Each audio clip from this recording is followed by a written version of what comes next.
अस्सलाम वालेकुम स्टूडेंट।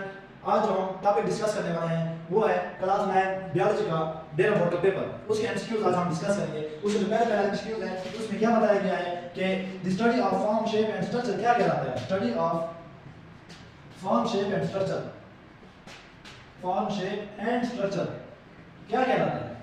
अब यहाँ पर चार ऑप्शन दिए हुए हैं। कौन कौन से? एनाटॉमी,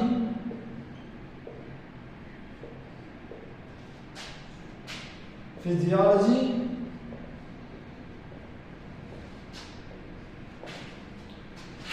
मॉर्फोलॉजी,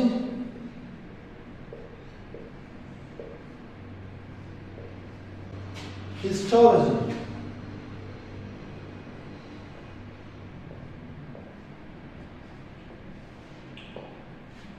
अब जो पहला एमसीक्यूज है, जो कि पेपर का पहला एमसीक्यूज है, वो क्या है? The study of form shape and structure, कि फॉर्म शेप और स्ट्रक्चर के बारे में पढ़ना क्या कहलाता है। ये बायोलॉजी की कौन सी ब्रांच है? तो वो है क्या? एनाटॉमी। एनाटॉमी तो इंटरनल स्ट्रक्चर को कहते हैं। जैसे कि पिछले वीडियो में मैंने बताया था कि एना कहते हैं अप को, टॉमी कहते हैं कटिंग को, कि इंटरनल स्ट्रक्चर को बारे में पढ़ना, उसको डिसेक्शन करने के बाद। तो पहले है एनाटॉमी। तो एनाटॉमी क्या है? एनाटॉमी, एना का मतलब है अप और टॉमी का मतलब है कटिंग, यानी किसी भी ऑर्गेनिज्म को डाइसेक्ट करने के बाद उसके इंटरनल स्ट्रक्चर के बारे में पढ़ना एनाटॉमी कहलाता है। फिजियोलॉजी कैसे कहते हैं? जिस तरह कि मैंने बताया था कि फिजिक्स कहते हैं फंक्शन को, लोग कहते हैं स्टडी को, तो फंक्शन के बारे में पढ़ना ये क्या कहता है? फिजियोलॉजी। मॉर्फोलॉजी किसे कहते हैं? मॉर्फ को मैंने बताया था, मॉर्फ कहते हैं, किसे कहते हैं? मॉर्फ, मॉर्फ कहते हैं फॉर्म को, लोग कहते हैं स्टडी को। तो क्या मतलब कि स्टडी ऑफ फॉर्म, तो स्टडी ऑफ फॉर्म शेप और स्ट्रक्चर तो क्या कहलाता है? मॉर्फोलॉजी कहलाता है। तो ये ऑप्शन ठीक है। हिस्टोलॉजी क्या कहलाता है? हिस्टोलॉजी, हिस्टो का मतलब है टिश्यू, क्या मतलब है? टिश्यू। लोगी का मतलब है स्टडी, यानी टिश्यू के बारे में पढ़ना। तो इसका करेक्ट ऑप्शन कौन सा है? वो है मॉर्फोलॉजी। तो दूसरा एमसीक्यू कौन सा है? In scientific method biologist use observation, क्या मतलब कि साइंटिफिक मेथड में बायोलॉजिस्ट ऑब्जर्वेशन को इस्तेमाल करते हैं, यानी अपने मुशाहिदात को इस्तेमाल करते हैं। तो उसमें क्या होता है? टू डेवलप, क्या से डेवलप करते हैं? हाइपोथेसिस, कंक्लूजन, एक्सपेरिमेंट या बायोलॉजिकल प्रॉब्लम। तो इसमें ऑप्शन है ए, हाइपोथेसिस। दूसरा है म्यूरिन। तो म्यूरिन कौन से ऑर्गेनिज्म के सेल वॉल के अंदर म्यूरिन मौजूद होता है? क्या मोनेरा है, प्रोटिस्टा है, फंजाई है या प्लांट है? तो किंगडम मोनेरा का जो सेल वॉल है उसके अंदर म्यूरिन होता है। जब फंजाई का जो सेल वॉल है वो काइटिन से बना होता है। किस चीज से? काइटिन से। जबकि प्लांट का सेल वॉल किस चीज से बना होता है? वो सेल्यूलोज से बना हुआ होता है। किस चीज से? सेल्यूलोज। तो इसका करेक्ट ऑप्शन कौन सा है? कि म्यूरिन का सेल वॉल मोनेरा से बना होता है।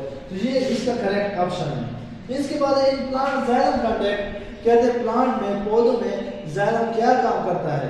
जाइलम जड़ों से तने तक, शाखों तक, पत्तों तक पानी पहुंचाने का काम करता है।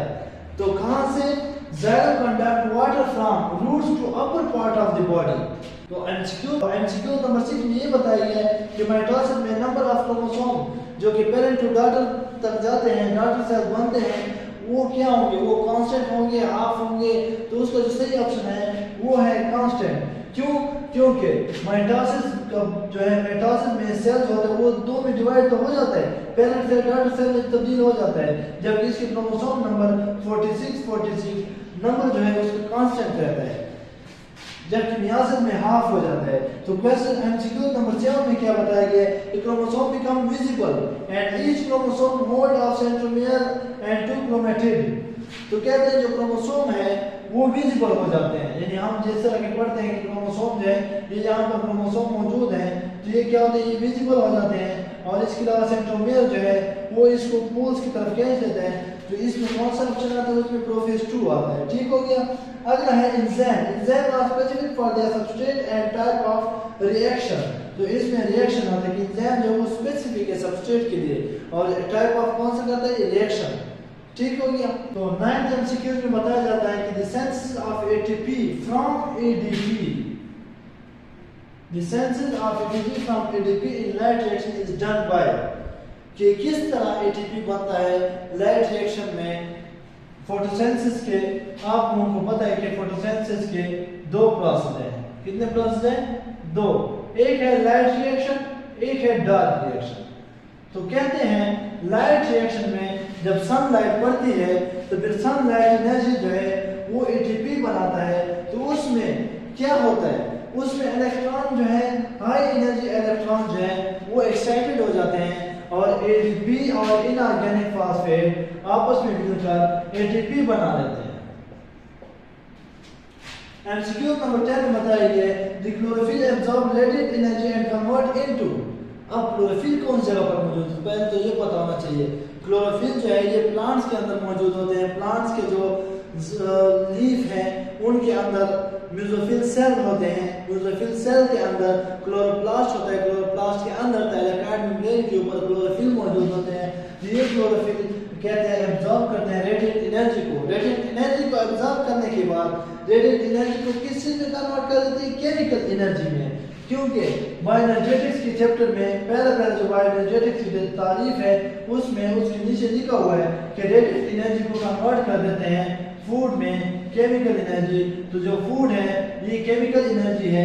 फिर इस केमिकल एनर्जी को जब पौधा खुद इस्तेमाल करता है, इंसान उस पौधे को जब खाते हैं, फ्रूट्स खाता है, वेजिटेबल्स खाता है, तो वो केमिकल एनर्जी कन्वर्ट हो जाती है मैकेनिकल एनर्जी के अंदर। किस चीज के अंदर? मैकेनिकल एनर्जी के अंदर। तो यहाँ पर जो करेक्ट ऑप्शन है वो है केमिकल एनर्जी। फिर इसके बाद regular use of spicy food less vegetable.